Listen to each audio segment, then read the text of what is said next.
I want to talk about her and women empowerment and gender equality. For one, she has been very vocal. In 2015, she donated like $250,000 to help Kesha in a legal battle against abuse. She also took a stand against Apple Music during their trial period. It benefited so many female artists because they basically weren't giving enough during while people were subscribing to like her songs and stuff. They weren't giving people money. She also spoke out against double standards that she faced against male artists, like in her song "The Man." You can also in "Shake It Off" or "You Need to Calm Down" or "Bad Blood." They all support self-empowerment, LGBTQ plus rights, being confident in yourself, and brushing off the haters. Advocacy for reproductive rights. She also has used her platform to speak in favor of women's reproductive rights, including about like abortion and politicians and policies that she sees as women's being limiting. Who's next? I'll add on to that. So addition to what you found, she did an interview with Vogue, and she talked about sexism working in the industry, and we could see a lot of this in pop culture today, like with the Me Too movement. A lot of women receive like harassments, and although Taylor Swift didn't receive like direct harassment, she just received like the double standards, like you said. So there's definitely like women like imbalancement in the working industry, and I don't know, and like a lot of her songs do represent, like she's trying to fight more for women representation, and I feel like she kind of like she's kind of like an icon these days for girls, like women in the past in the working industry. They've also had icons like what's her name, Rosie the Riveter, and yeah, so I think Taylor Swift has definitely become an icon for women, but that's all I have to say on her. Yeah, and I think she also, since her fan base is so diverse, it really makes a powerful impact, because she has fans that are like 12, 13, around that range, all up until like millennials who grew up like listening to her or listening up to her earlier albums, or Swifties as they're called, her fan base. It's really just powerful to see how much of like how she can connect generations through her songs.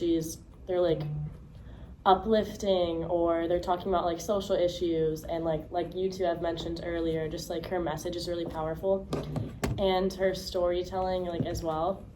And for her like younger fans specifically, she's a role model who inspires like confidence and creativity. And for like more of her older fans, it's more like nostalgia, but she also like still influences them. And adding on to that, her performances are more than just concerts. They're like a celebration of individuality. A lot of people who go to her concerts dress up as their favorite album or like moments like from like her songs, and they're expressing their personalities and creating a sense of community within her fan base. And the Eras Tour has become a shared cultural experience where strangers bond over their favorite lyrics or songs and messages, kind of like Woodstock or some of the other music festivals during the 60s and 70s that we talked about. And overall, her audience reflects the power of music bringing people together, whether it's teenagers or adults. It could be like parents. Like I personally know people who have gone with their parent and stuff like that to like to the Eras Tour, and it really shows the bonds between like her and her audience. And like specifically, in an article that I read, a demographic analysis of her audience reveals that 37% of her like attendees were under 18, while 58% fall between 18 and 44 years old, which this wide range like shows her cross-generational appeal, which just like proves how her music is like so powerful at bringing people together. Yeah, adding on to that, I looked at the social media aspect of what Taylor Swift does and how she uses her social media platforms like Instagram and Facebook and Twitter to speak about a lot of like political aspects and like current big like movements. For example, she spoke out and posted about the Black Lives Matter movement and like Blackout Tuesday. She also creates a very like tight-knit fan base through her social media and like calls her fans like Swifties and makes her fans feel like almost more of her friends than like followers. And going to the Eras tour and like with the bracelets and dressing up for different outfits, that became like a trend on like a lot of social media platforms. Well, her outfits represent more than just like, you know, a wider trend.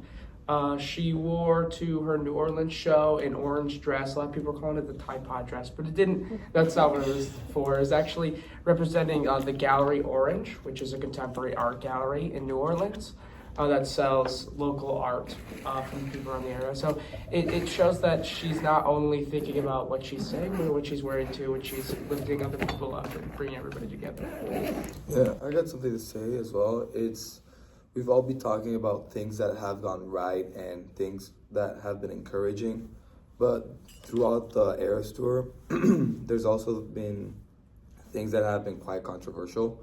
For example, one of the main things that she got outed for was the amount of CO2 emissions, as she was flying around so many places in such a short amount of time and covering not long distances.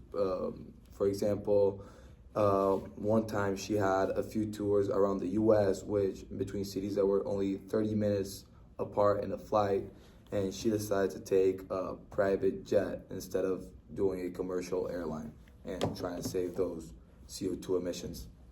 She has done something about these CO2 emissions by handing off money to the government, but this is still not really seen as well to the outside public that tries and hates and finds to hate Taylor Swift in specific. The Eras Tour has highlighted the impact of fast fashion on the planet. If you look on the tags of her t-shirts, you'll see that they are made from Bangladesh or China. And while we don't know the exact factories, the blanks that she's making the t-shirts from are from, we do know that often in Bangladesh, workers are paid a monthly minimum wage of just $113 per month. And it's likely that it's unethical because 80% of the workforce is underpaid women in Bangladesh. So there's an 80% chance that the amount of money she's made, because she's made about $200 million selling t-shirts and sweatshirts and stuff, are made unethically and are made by underpaid women. And I'm not disagreeing with either of you on those like two unethical points, and those are obviously not good. But Taylor Swift has also like helped the economy by her Eras tour and by coming to cities. It definitely has like helped the economy through like people buying hotel rooms and other things like food, merch, and it's helped local communities and businesses, which also brought people together once again. But once again, those are not like, Yeah. To like wrap it up, I would say like, yeah, she does cost like some like pretty bad, Some bad problems. unethical, Yeah. But like overall, I feel like she has like a good like representation of like what she's for, like women's rights and like trying to uplift people, and like she does like create money for the economy, like you said. So I feel like overall she does a pretty good job at like what she represents and stands for. So I feel like it doesn't dismiss what like bad things she has definitely created, but I don't want to say it balances out, but like yeah. So Okay. Thanks for watching. Have a nice day. Bye, Emily.